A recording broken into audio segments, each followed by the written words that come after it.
there beings that live in the sun, or is it a portal? Sounds ridiculous, right? Well, unless you believe the Bible, or mad accounts in history. There is this verse from the book of Revelation about an angel standing in the sun, making an announcement. Probably not just metaphorical, like some think. Enoch does describe the sun as a giant chariot being driven by the wind. A sentient being literally drove by the wind. But let's skip that and check out some historical fascinations. 3 examples. There are multiple documented examples from the 1500s of things or crafts flying in or out of the sun, as well as the sun doing wild and impossible things. Things like dancing all over the sky, only coming out for a couple hours, coming out only at night, and tons of other things, and lots of accounts throughout history. Super anomalous behavior in Basel, Switzerland, number 1. One of the accounts about tech orbs constantly flying in and out of the sun, doing aerial battle all over the sky for hours. These sentient orbs were described to be battling and would fall to the earth, worn out, dissolving in smoke and ash before hitting the earth. They described them to look like cannonballs with speed and intelligence, moving with intent, knocking each other out of the air, chasing each other, shooting each other down for hours.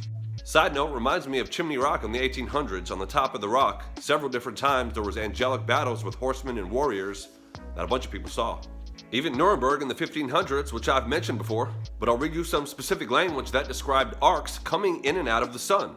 Also describing aerial orbs doing battle, also crosses and X's, and the cylinder cigar-shaped craft as well. And a giant spear. This giant spear has also shown up in Aztec mythology as well as Nordic mythology. They also saw motherships that would launch other orbs and spheres into the battle. And the sun glitching out, in and out, kind of like a simulated firmament, but glitching in and out to signal when the battle would start, and this happened multiple times in several places. Hence the sun as a portal idea. Numerous quotes in this account about lots of crafts and things coming in and out of the sun.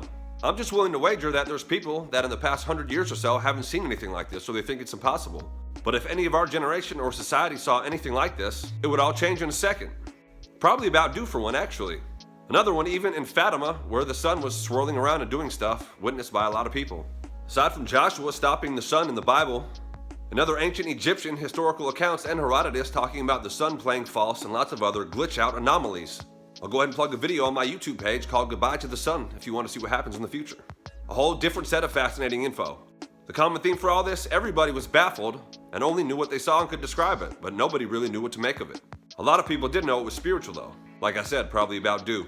So whether the S-U-N is an actual portal, which it seems like it is, the S-O-N, Yeshua, Jesus Christ, definitely is a portal to eternal life. Call out to him today. See you next time on The Savage Truth.